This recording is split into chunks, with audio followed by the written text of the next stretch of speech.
Hello, Synergy friends. I'm in Bali for an activity on democracy.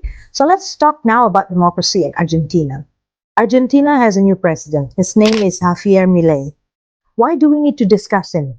That's because in liberal electoral politics, if you don't have good ideas to increase your electability, then you will depend on slapstick things, like a comedy group that relies on being funny on top of people suffering, such as people being bullied, physically insulted, beaten, and so on. Javier Milei is one of this kind of political actor. He is an economist-libertarian scholar. Libertarianism in economics is like saying, let people do their own thing with as little government interference as possible. Now, in the heart of Argentina's political landscape, a maverick figure named Javier Milei has managed to capture the attention and the support of the country's young voters. His rise in popularity among the youth can be attributed to several key factors that have turned the political tide in Argentina. Argentina is one of the handful Latin American countries that allow 16 and 17 years old to vote. Milei suggests a radical plan to tackle Argentina's inflation. First, replacing peso with US dollars, and then to eliminate the central bank. He is also supportive of some pretty extreme ideas, such as making it easier to own guns and to allow people to sell their organs. He also said climate change isn't caused by humans, and he is against abortion.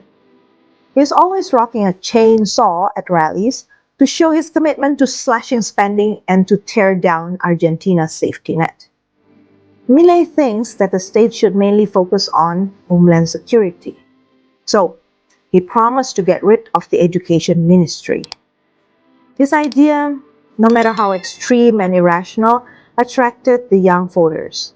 And these young voters are people who live in mostly poor areas, and they're angry with their economic situation. The annual inflation in Argentina hit 138% in September 2023. It was one of the world's highest rates of inflation. Simply put, the price of 330 milliliter can of Coca-Cola at the restaurant in Argentina is about 76 cents or about 17,000 rupiah, while at the restaurant in Indonesia it's only about 56 cents or 8,700 rupiah. Just over 40% of Argentines currently live in poverty, up from 25% in 2017. The central bank is almost out of reserves, raising the risk of potential currency devaluation and yet another default. No one will be unscathed by the economic malice in Argentina, but the young voters especially will face higher unemployment. Young voters sees him as the anti-establishment figure.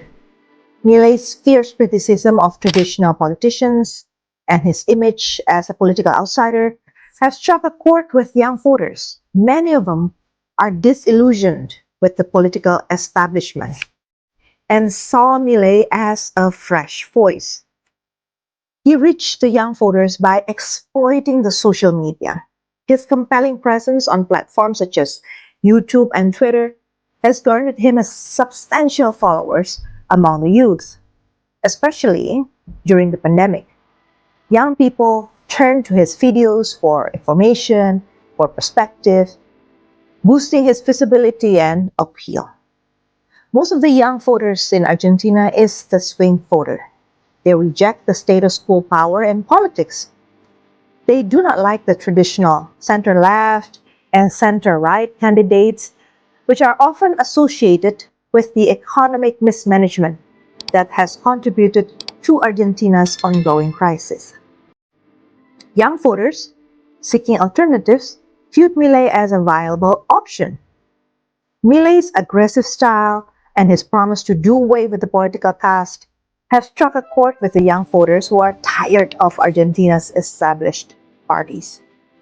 His portrayal as a fighter against the system and a rebel against the norm has resonated deeply with many young people. Milei's unexpected victory in the presidential election has been described as a political earthquake. and it's clear that his appeal to the youth has played a pivotal role in his success. As Argentina's political landscape continues to evolve, Milei's ability to connect with the youth and to mobilize young voters highlights the shifting dynamics of the country politics, ushering a new era of political discourse and engagement in Argentina. So I think that's it from now. What do you think about Milei and about Argentina? Let me know. Until then, take care. Bye bye. Thank you.